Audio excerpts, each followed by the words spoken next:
You are in an argument that feels like a trap. Her question isn't about the question. Her critique isn't about the action. It's a probe, a test of your emotional fortitude, disguised as a casual conversation. This is the female shit test, not a sign of malice, but a primal, unconscious gauge of your character. And every reaction you have, the defensiveness, the appeasement, the confusion, is failing it. You feel the control slipping away, not to her, but to the unseen forces she is compelling you to reveal. But what if these tests are not relationship obstacles to be survived, but the very forge in which your integrity is hammered into being? What if your resentment at being tested is the very proof that you are not yet strong enough to hold the frame of your own reality? This is the great, unsettling paradox.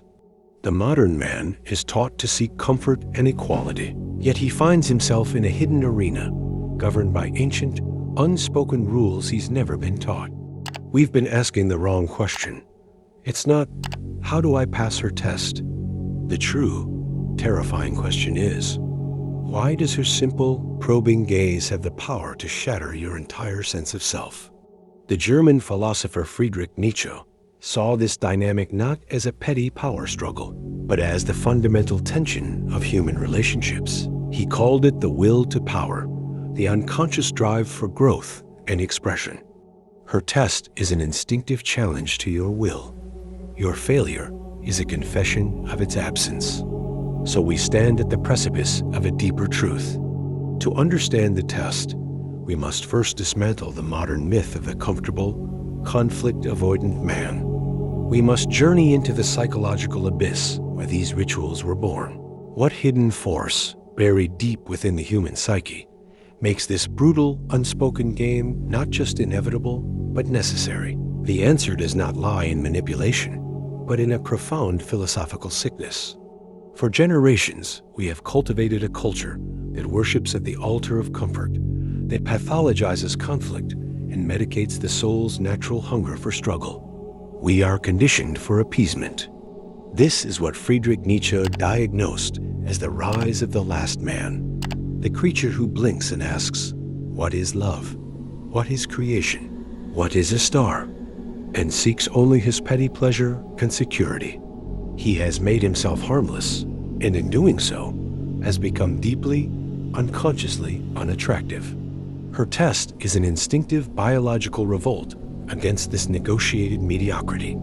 It is not a conscious strategy, but a raw psychological reflex against a man who has traded his spine for social approval. The psychoanalyst Carl Jung would call this the projection of the animus, her inner masculine, her own drive for structure and purpose, which she unconsciously demands you embody. When you crumble, you are not failing her, but the archetype of strength she needs to complement her being. You are proving her deepest, unspoken fear that she is alone in the chaos. This creates a silent war within the modern relationship, a dance of inauthenticity where both parties play roles dictated by social conditioning, not by their true wills. She is compelled to test, and you are programmed to fail. The consequence is a relationship built on the sand of performance, destined for resentment. But this is merely the symptom. The true, hidden problem is a spiritual vacuum. We have been taught to seek validation from the outside, from her, from society, and this external seeking is the very cage we must break. The question now becomes, what is the ultimate, devastating price of living within this cage? The price is a quiet annihilation of the soul. This unseen conflict does not merely cause arguments. It architects a life of quiet resentment. You begin to police your own words, preempt her reactions, and shrink your ambitions to fit within the narrow corridor of what you believe will not provoke a test. This is what Jean-Paul Sartre called bad faith, the act of lying to yourself to escape the terrifying weight of your own freedom. You become an actor in a play you didn't write, playing a role of a good partner that feels hollow, all while the authentic you withers in the wings. This self-betrayal rewires your very neurology. Every time you choose appeasement over integrity, you strengthen a neural pathway of submission. The cognitive bias of confirmation bias locks in. You start to see yourself as the victim, the one who must constantly navigate her moods, reinforcing your own powerlessness. The relationship, instead of being a source of vitality, becomes a psychological cage of your own making. You are not being controlled by her.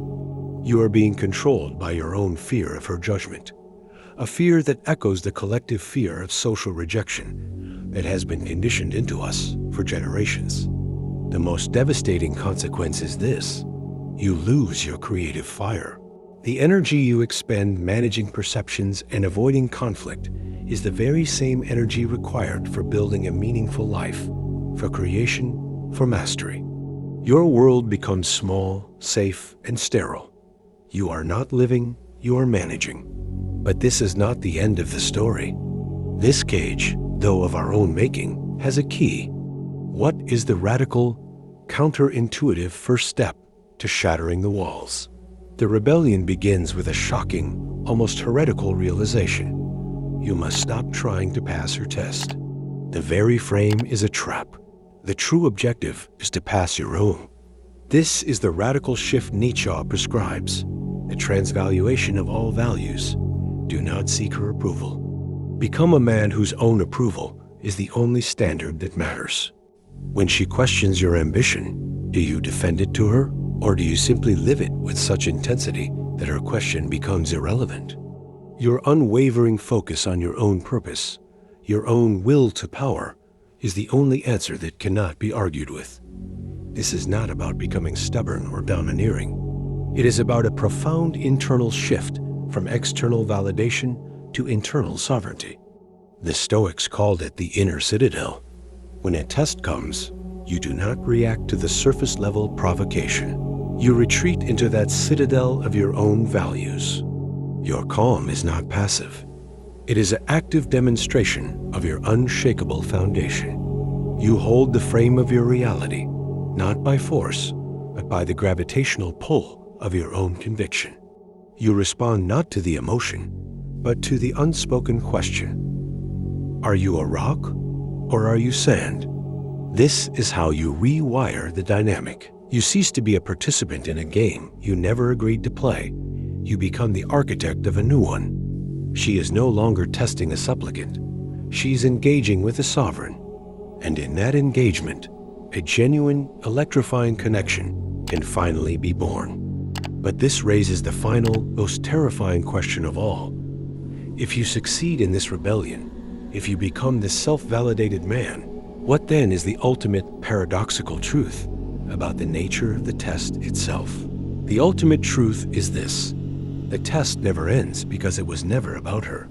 Her probing gaze was merely a mirror, held up to the parts of yourself you had abandoned. Every challenge, every moment of friction was an invitation to confront the gap between the man you are and the man you are capable of becoming.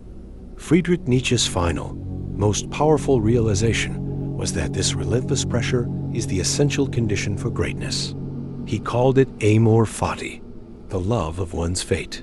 You must learn to love the test, not for her approval, but for the strength it forges in you. This is the paradigm shift. The female shit test is not a relationship problem to be solved. It is the eternal, philosophical fire of life itself, manifesting in your most intimate space.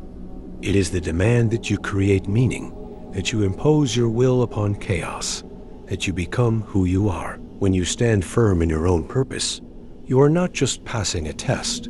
You are participating in a timeless dance of human creation and transcendence. So let the questions come. Let the challenges shake the foundations of everything you thought you knew. For in that tremor lies your only real choice: to crumble back into the comfort of the crowd, or to finally and irrevocably rise to the terrifying and magnificent responsibility of building yourself. The mirror is held. What will it reflect? To sum it up, passing female mind games requires self-awareness, effective communication, and a willingness to understand the underlying dynamics. By setting healthy boundaries, staying calm under pressure, and responding with empathy, you can navigate these games with ease. Remember, relationships are a journey, not a destination. And with the right mindset, you can overcome any obstacle. If you've had your own experiences with female mind games, share them in the comments below. I'd love to hear your stories and insights. And if you want to learn more about improving communication in your relationships, be sure to check out my video on effective communication strategies. Thanks for watching.